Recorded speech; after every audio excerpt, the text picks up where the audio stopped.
And we start again looking at George's low base stats. Seriously, compared to Ryan, those are absolutely pathetic. But anyway, now I actually had a restart here. I had to be a bit careful where I put Katria, because there's a reinforcement about to spawn with a Volganone tome, and she really doesn't like magic, and yeah, that did not end well for her last time. So, redoing things a little bit, because the door is going to open this turn, and with it, some reinforcements are going to spawn, so we've got to watch out for that. Right then, now it's time to send a team down to get rid of those thieves and finish collecting the chests, while another team stalls the reinforcements and prevents the enemies from pouring out of the door. They'll of course have to weather attacks from some... oh well, you'll see. Thieves still give pretty decent experience, but anyway. And Elrond will just continue to heal for extra staff experience, you know, blah blah blah, more experience for himself.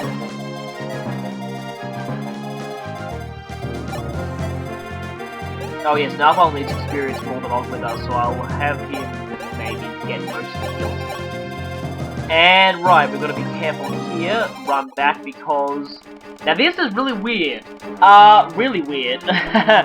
Well, yeah. Willow is clearly the one talking there, but his portrait is grayed out, and he doesn't have a name tag. So that's weird. I don't know if that's a glitch in the translation patch, or a glitch in the actual game itself, I don't know. Anyway, this Swarm Bishop is thankfully going to someone he pretty much can't hit, and would only do 3 damage if he does hit. Now, you might think Soldier's kind of pathetic, but with Silver Lancers, they're really not. You've got to watch out for these guys. These ones are more than simply just cannon fodder. Now, you might also notice a whole bunch of, well, first mages, but also a couple of warriors just spawned as reinforcements, and some warriors are now coming out of the place there. Now, this is kind of interesting, though, because, of course, the warrior class didn't exist in the original Mystery of the Emperor. It also didn't exist, well, not exactly, yeah, well, the warrior class has been kind of weird. Back in Shadow Dragon, you never saw warriors as enemies, despite the class being added in the remake. So, except in, Chapter 24X, the last side quest, which coincidentally also featured enemy swordmasters and enemy sorcerers, despite them not appearing as generic enemies at all in the main story either. So basically, yeah, this is another one of those reasons why this game is a big improvement over Shadow Dragon, is that they actually make use of the more modern classes they've added. So, rather than just forgetting them and then shoving them into a late side quest as an afterthought, you actually do get to fight the newer added classes, so warriors in this chapter.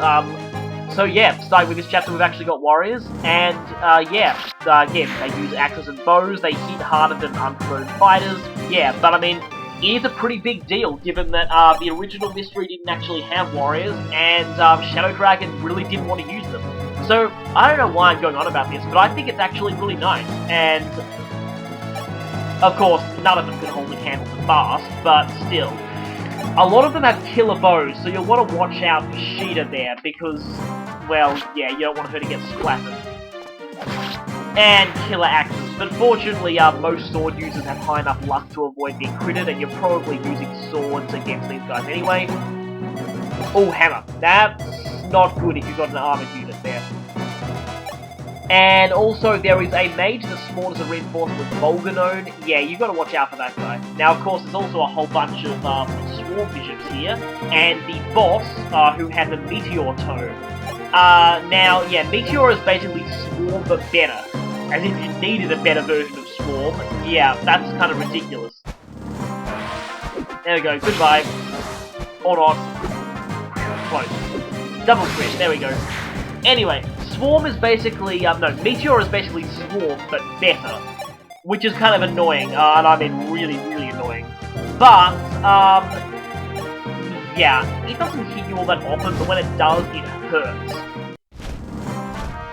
Now, the reinforcements only spawn every 2 turns. They'll keep coming for a little while, but only every 2 turns, which means we can just get rid of that mage at our leisure, and, watch out for those 2 warriors there, but anyway, like I was saying, and just like with Swarm, you can't actually get Meteor. You get to play around with it a little bit in one of the DLC chapters, but you can't transfer it to the main story. So, yeah, for those of you who are hoping to rain down some long-range devastation on the enemy, you can't.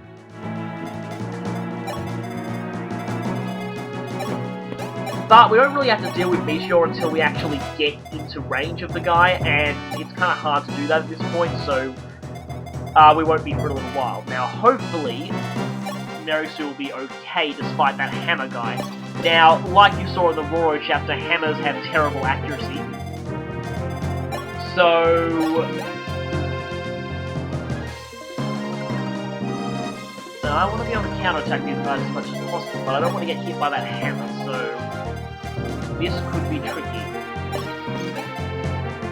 You know what, why not attack this guy instead? I presume those two warriors are now both going to go fast, because for some reason his low defense is kind of a magnet. Yeah, it's kind of weird how enemies seem to be magnetized to fast in this game. I mean, not as weird as being magnetized to Holland for some reason back in FE4, who somehow kept getting attacked by enemies all the time. I know in FE6, thieves and lords especially were heavily prioritized by the AI in that game. Probably one of the reasons why that game was so frustrating for me to play most of the time. Those vaulting mages just loved to hit your thieves. And thieves couldn't promote, so they were pretty much screwed. Speaking of vaulting, we've got, yeah, more long-range swarm action here. And some of this may have ended really badly if my characters hadn't been cooperating with their dodges, but it's alright. Again, yeah, that could have ended badly, but it didn't. Yeah, now I'm wanting these guys to go for Katia, because she does massive damage with her Silver Lance, and she needs a bit of experience anyway. Last time I tried that though, the Volganone mage jumped her the turn that he arrived, and then, well, ow. Ow to you too, but more painfully. And in case I need another hammer. Shame he had to waste one use of it on... Oh, okay. That's actually the first time I've seen what enemy warriors with bows look like. I believe that bow was all black, which was pretty cool. Anyway, he needed the experience there, and that is all the thieves at a big bullion. So, another 10,000 gold. The gold is kind of hard to come by in this game, like it really is, which is sort of annoying. Especially with all the nice secret shop items and also the drill grounds. But anyway, getting Catrius and what am I saying? Pivot bow, axe experience. Although for some reason her axe rank is taking ages to rise. As of now, I've recorded up to chapter 19 and still she hasn't got past 8. I mean, it's not like she needs it, but an extra few ranks would have been nice. That's why, And Bast is well on his way to max strength. And he's not even level 10 yet. Yeah, Bast is pretty powerful. Although, again, if I was using reclassing, I'd probably prefer to make him Berserker just for the extra speed. Because speed's generally more important than survivability in this game. In fact, very often speed directly affects survivability, so that's why it's important.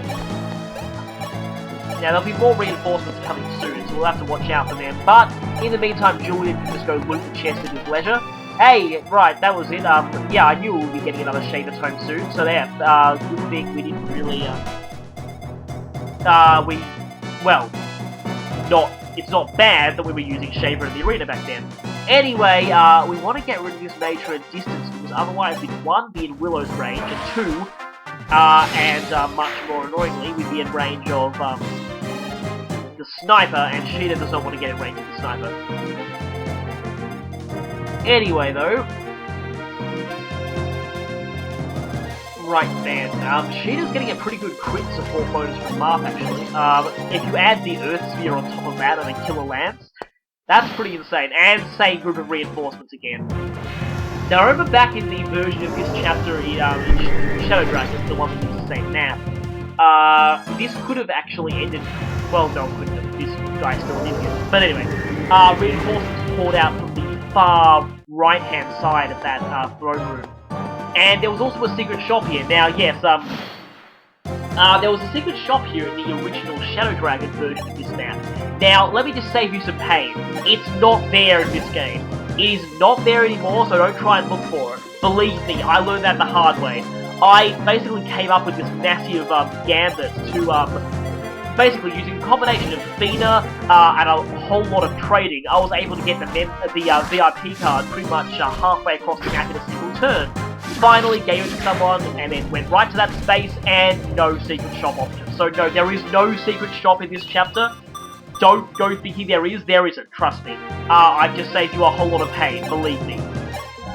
Again, I learned that the hard way in my first playthrough, and I don't want anyone else to make the same mistake, so repeating that, no secret shop in this chapter. Okay, so long as you've got that. Right then. Probably not yet time to use that save point. Just gotta be careful that Sheeta doesn't get brutally slaughtered.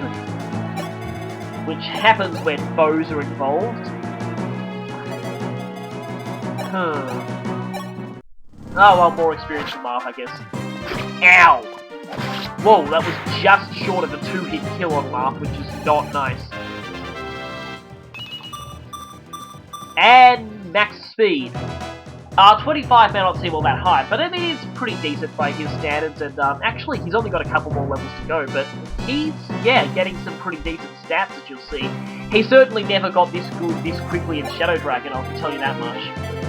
I mean, he wasn't actually really that bad in Shadow Dragon, it's just that he was kind of average, and it was kind of hard to get him experienced to.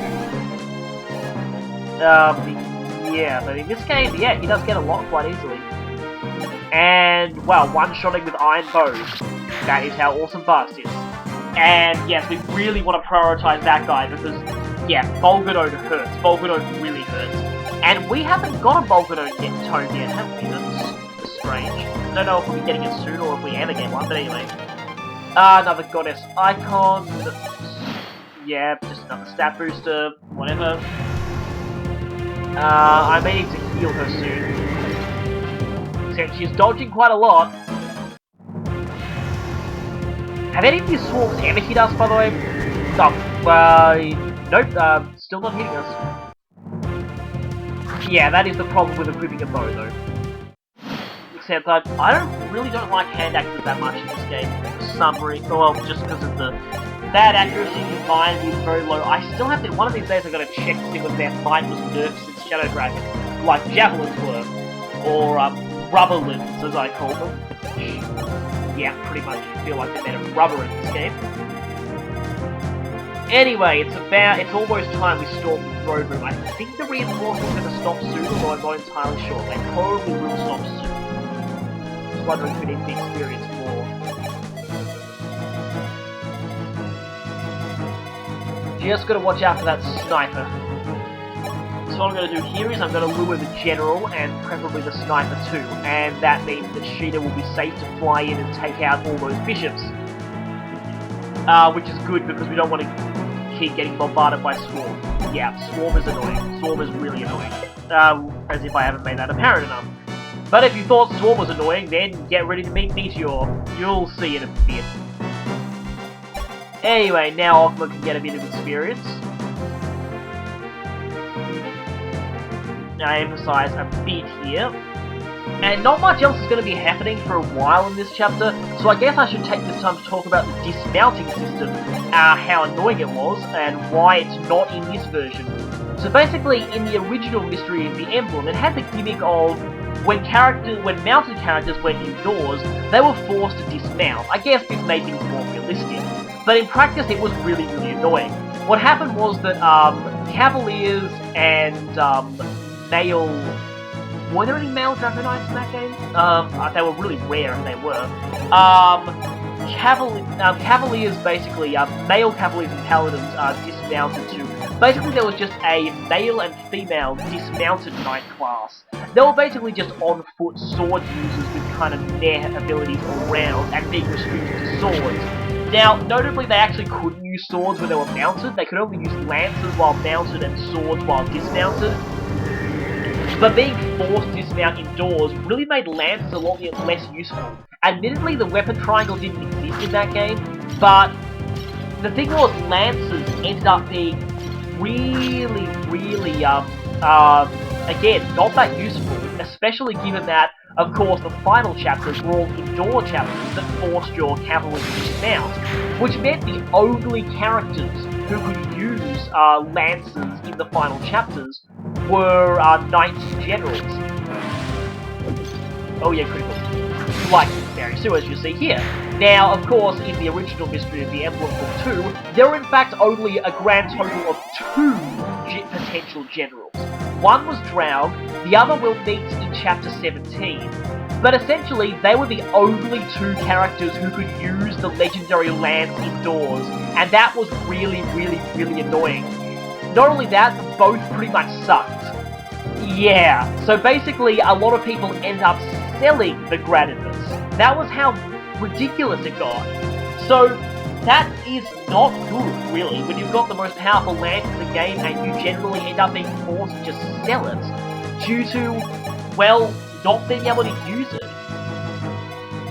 So that's probably, again, that alone tells you why dismounting was really annoying. I mean, I like how they're going for added realism, but still, it was just really irritating.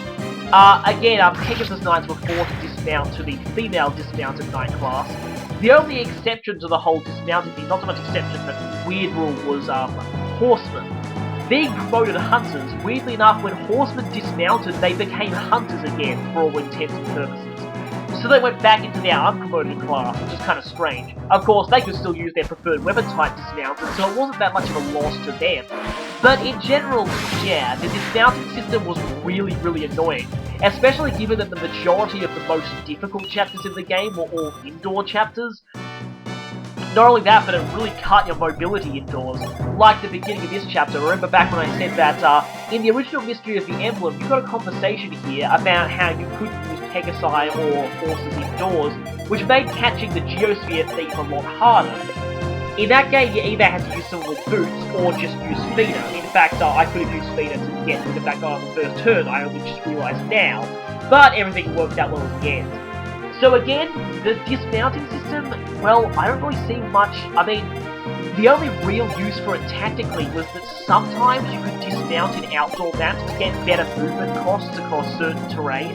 But that was really all, and it cost a whole turn to dismount, so really you were better off just slogging it on horseback anyway. So, yeah, again, to sum up, dismounting system, kinda stupid. Now, speaking of mounts, we just got the Elysian Whip there. This is the second out of 3 Elysian Whips in the game. This is probably, though, the first one most players will find, because it's very unlikely you'll get the first one, which is hidden in the desert without a guide, or something like that, or knowing it's there prior to doing the chapter. So, this is likely the first Elysian Whip people will discover. Again, oh, here's the boss. Strange quote. Anyway. Yeah, this is Meteor. It hurts. Quite a lot. But it's a little inaccurate. But of course, this boss, like many long-range bosses, in fact can't counterattack at close range. So, you can just cut into pieces if you get close to him, and that's probably advisable because that Meteor spell is actually really powerful, and you don't want to have to deal with it for too long. This chapter's almost finished. We're about ready to rush the throne room and take out all the long-range mages. So, yeah, once again, again, the Elysian Whip promotes a Pegasus Knight into a Falcon Knight rather than Draco Knight. Again, there are only 3 in the game, so there's always one Pegasus Knight who'll have to go Draco. Again, I recommend Paula for that, given that she is the most likely to max strength in a higher strength count naturally. That and she has the worst speed growth, but apparently she still maxes out speed as a Falcon Knight on average, although with a 30 growth, it's about the point where you're generally hitting below average more often than not, so it's still a bit risky. Anyway though, so I probably talked about everything I could about dismounting, and again why it's not in this game. Funnily enough, dismounting did feature a little bit in FE4. Only Solis could do it, and only after he was promoted, and it seemed like a total afterthought in that game. In fact, the real reason for it, I'm wondering if I should say it now, or if I should save it when I continue the FE4 playthrough. That may be a long way off due to complications and the like. I know a lot of you are wanting for it to return, but there are a lot of complications with it. Believe me, I will get around to it eventually, but probably only after this game is finished. But besides, anyway. Okay, I guess in case it takes me a while to get back to FE4, I'll say it now. According to the actual developers, The only reason they implemented dismounting for Celeste only was because, I kid you not, of the fangirls who thought his sprite when dismounted looked cute and didn't want him to promote. Yes, I'm not joking, that is actually stated in an interview to be the developers' reason why they let him dismount. Yeah.